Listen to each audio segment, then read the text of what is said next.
Bienvenue sur Africa 24 pour cette nouvelle édition du QG Week-end. Voici les titres de l'actualité. Le groupe Attijari Wafa Bank et sa filiale mauritanienne ont procédé ce mardi 20 février à Nouakchott au lancement officiel du Club Afrique Développement Mauritanie, une institution qui vise entre autres à promouvoir le pays à l'échelle du continent. La sécheresse, un frein pour l'éducation des enfants en Afrique de l'Est. En effet, elle pourrait empêcher près de 4,7 millions d'enfants à se rendre à l'école en 2018 et l'ONG Save the Children est à la recherche de financement afin de leur venir en aide.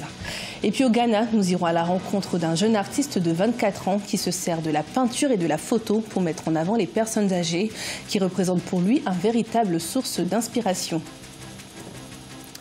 Mais tout d'abord, en Tunisie, les inscriptions en vue des municipales se sont clôturées ce jeudi et ce sont au total 2173 listes électorales qui ont été déposées pour le scrutin du 6 mai prochain. Parmi celles-ci, 1099 listes de partis, 897 listes indépendantes et 777 listes de coalition ont été annoncées vendredi 23 février par le président de l'instance supérieure indépendante pour les élections, Mohamed Klili Mansri. Au Cameroun, après le retrait du principal candidat de l'opposition camerounaise, John Froundi, pour la présidentielle de 2018, Joshua Ossi, son vice-président au parti social-démocratique Front, a été désigné candidat suite au congrès du parti qui s'est achevé ce 24 février dans la ville de Bamenda, dans le nord-ouest. Joshua Ossi a remporté les primaires du SDF avec 88,39% des voix contre 11,60% à Fobi Nchinda, député SDF de Bali, localité de Bamenda. En Mauritanie, le groupe bancaire Attijari Wafa Bank a lancé le Club Afrique Développement, un projet dont l'objectif est de promouvoir le pays à l'échelle du continent, mais également d'accompagner la Mauritanie dans ses projets d'investissement locaux, mais aussi sur le continent. Plus d'explications avec Mokhtar Bari. Opportunités d'investissement en Mauritanie, c'est le thème de la 8e conférence du Club Afrique Développement organisée par le groupe marocain Attijari Wafa Bank. Ce sont donc plus de 300 participants venus de la Mauritanie, d'Afrique et hors du continent qui ont pris part à cette rencontre. Des rencontres B2B, mais aussi avec le gouvernement mauritanien, ont meublé cette rencontre économique. Objectif, mettre en relation les opérateurs économiques et contribuer au renforcement de la coopération sud-sud. Le Club Afrique Développement offre des services très pragmatiques pour des chefs d'entreprise qui n'ont pas de temps à perdre, mais qui souhaitent développer leur business. Alors pour rappel, le groupe Attijari Wafa Bank, c'est un réseau de 16 banques pleines à l'échelle du continent et qui est présent dans 26 pays à l'échelle mondiale, notamment en Europe. Pour attirer les investisseurs, la Mauritanie a mis en place une zone franche à Nouadhibou, sans barrière douanière, avec des exonérations fiscales accordées aux entreprises. Le régime spécifique de change permettant, entre autres avantages, l'installation de banques offshore, entre autres. Un forum des investisseurs est même organisé à Nouadhibou chaque année. Dans le cadre de la promotion de la zone franche de Nouadhibou, on organise chaque année un forum qui s'appelle Forum Invest in Nouadhibou. Ça, c'est cette année la 2e édition qui sera consacrée à la logistique portière et investissement dans l'industrie sous le concours de la Banque mondiale. sera organisé le 2 à 3 avril. Et je profite de l'occasion d'inviter les investisseurs et les opérateurs économiques qui s'intéressent à un paradis fiscal sur une presqu'île de la Mauritanie, d'y participer et de venir massivement.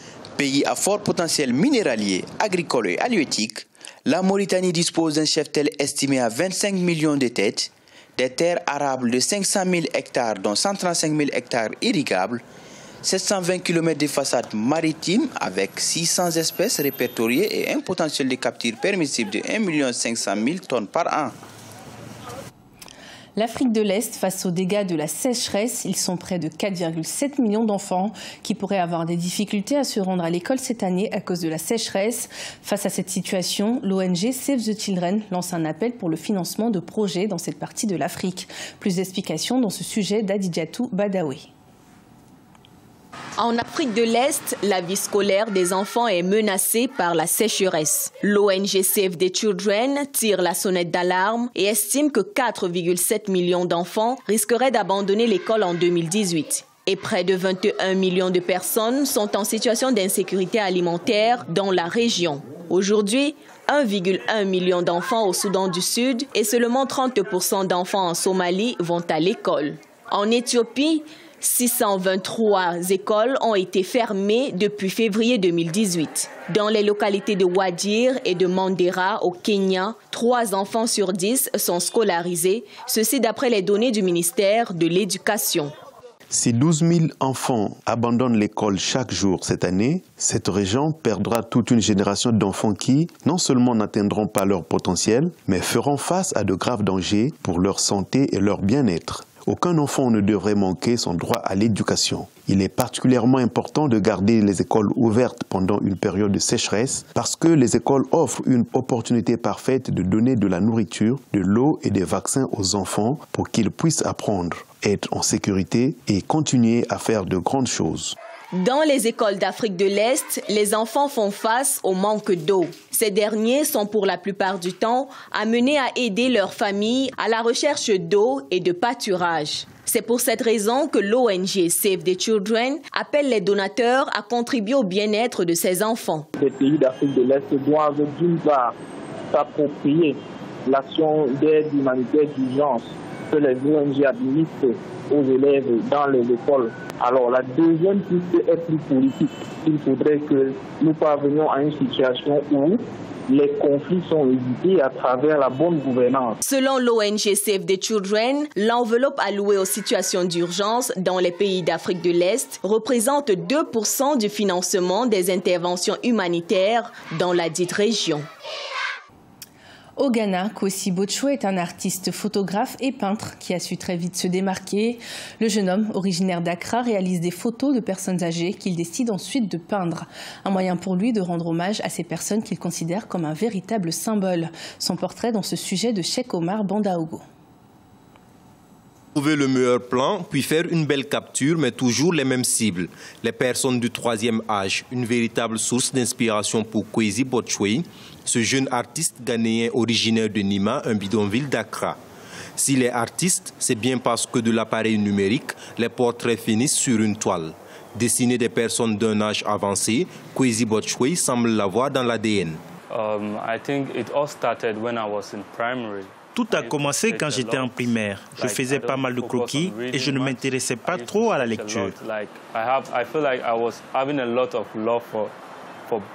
Je sentais que j'aimais beaucoup le dessin. Donc, quand j'allais à l'école, je dessinais ma prof en classe. Chaque fois, elle me disait « Kwesi, tu ne travailles pas ». Elle a senti que mon amour pour l'art était vraiment fort. Après mon diplôme, elle m'a conseillé de faire une école d'art.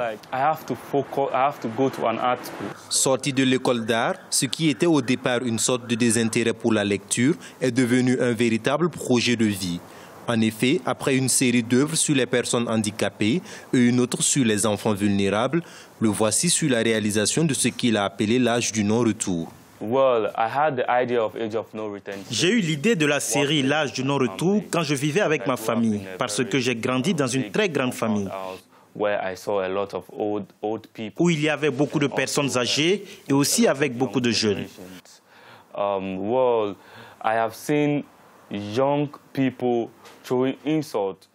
J'ai vu des jeunes gens insulter des personnes âgées, leur manquer de respect.